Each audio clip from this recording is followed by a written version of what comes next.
Здравейте, ова е ТВ журналот на Гласот на Америка на македонски јазик Newsflash. Јас сум Лилица Китановска и започнуваме веднаш со Афганистан пред другите вести. Обединетите нации соопштија дека производството на опиум во Афганистан опаднало втора година поред. Извештајот посочува дека афганистанските земјоделци заработуваат помалку од одгледувањето на афион и го пренасочуваат производството на други култури. Во моментов 123.000 хектари се користат за одгледување афион, споредено со 157.000 хектари во 2008. Американската амбасада во Кабул издаде соопштение во кое се вели дека новата американска стратегија за сузбивање на пазарот со наркотици е фундаментална во уништувањето на бунтовништвото во Афганистан. Се верува дека трговијата со опиум помага во финансирањето на милитантни групи како Талибан.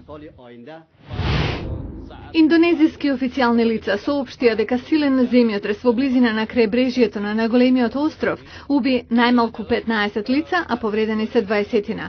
Епицентарот на земјотресот со јачина од 7 степени според Рихтеровата скала бил во близина на островот Јава, на околу 200 км југоисточно од главниот град Џакарта. Земјотресот предизвикал лизгање на земјиштето, уништени се десетици домови и евакуирани околу 5000 лица во области во близина на епицентарот. Потресот се почувствувал и во Џакарта. Американското геолошко истражување процени дека земјотресот бил со јачина 7,4 степени, но подоцна ги намали проценките на 7. Беше крената предпазливоста за можни цунами долж крајбрежјето на Јава, што подоцна беше отповикано. Пожарникарите во западната сојузна држава Калифорнија јавија за напредок во битката со огнената стихија во околината на Лос Анџелес, благодарение на посвежите температури и зголемената влажност.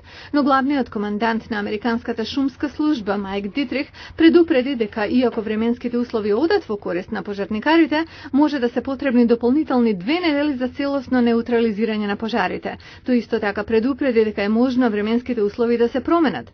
Предходно гувернерот на Калифорнија Арнолд Шварценегер изјави дека 8 големи шумски пожари кои се уште се активни опожариле 54.000 хектари. Најголемиот пожар зафати повеќе од 50 хектари од неговото избувнување на 26 август и предизвика евакуација на илјадници лица и смрт на најмалку 2 пожарникари.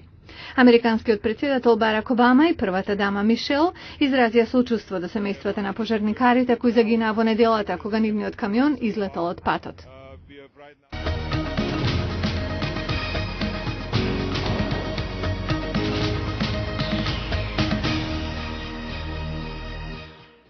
Дизни го купува Марвел за 4 милиарди долари во кеш и во акции. Што ова значи, освен што Мики Маус ке живее под исти покрив со Спајдермен и со Ајрмен, ке чуеме во продолжение за деталите на сделката. Компанијата што на светот му ги представи Мики Маус, Пепелашка и Снежана, додава илјадници нови ликови на својата листа на херои. Марвеловите Iron Man, Халк и Спајдермен стануваат дел од медиумскиот универзум на Дизни. Директорот на Дизни, Роберт Айгер, предвидува светла иднина за сите.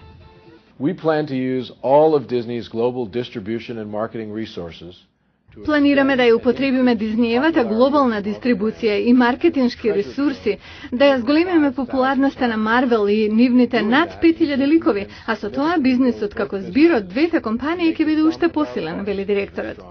Стен Ли, 86 годишниот креатор на најпознатите ликови на Марвел, вели дека е одушевен. Почнавме како стрип, преминавме на анимација, играчки и игри и дојдовме до филмови. Сме имале среќа.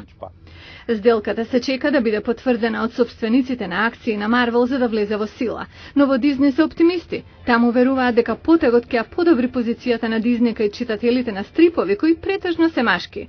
Дизни признава дека изгубил голем дел од машката публика со фокусирање на ресурсите во женски омилени ликови, како Хана Монтана, например. Но ова наедно е и најголемата сделка на Дизни по купувањето на Пиксар за над 7 милиарди долари во 2006-та. Квентин Тарантино нуди своја верзија на историјата од времето на Втората светска војна. Ке зборуваме за неговото најново остварување, The Inglourious Basterds, за кој многу ми навелат дека е неговиот најдобар филм.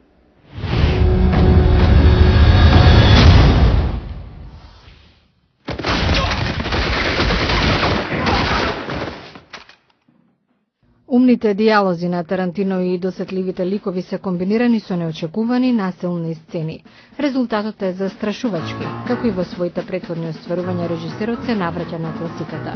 Позајмува елементи од Вулканите 12 мина од 1967 на Роберт Олтрих. Дејството кулминира кога групата крои план да нападне француска киносала за време на премиера на нацистички филм. Бриджит фон Хамерсмрт, позната германска актерка и двоен агент, го информирала полковникот Рајен дека на настанот ќе присуствува раководството на Третиот рајх. Something you don't know.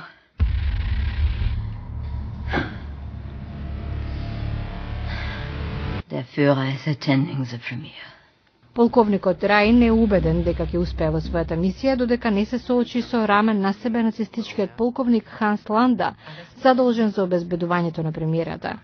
Со префинетост и шарм, маскирајќи ја суровоста, тој е олицетворение на злото во овој филм на Тарантино. Шошана Дрейфус е една од преживеаните на неговата заштитна активност, гонење на евреи. Пребегана во Париз, ганала собственичка на мала киносала, каде по игра на случајот ќе се прикаже премиерата на големиот нацистички филм. Две действија за пореметување на идејата на нацистите се испреплетуваат.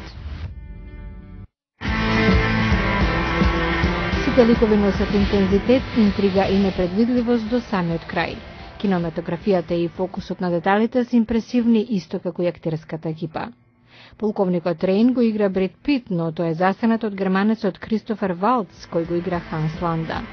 Валц ќе доби наградата за најдобра машка улога на фестивалот во Кан, а веќе се зборува и за можен Оскар. Ден Глориос Бастердс е едно од најдобрите остварувања на Тарантино.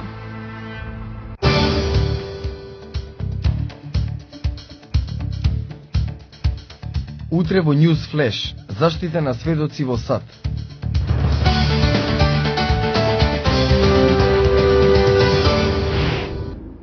И дојдовме до крајот на нашата емисија News Flash. Поздрав од Гласот на Америка на македонски јазик од Вашингтон. Јас сум Лилица Китановска. До гледање до утре.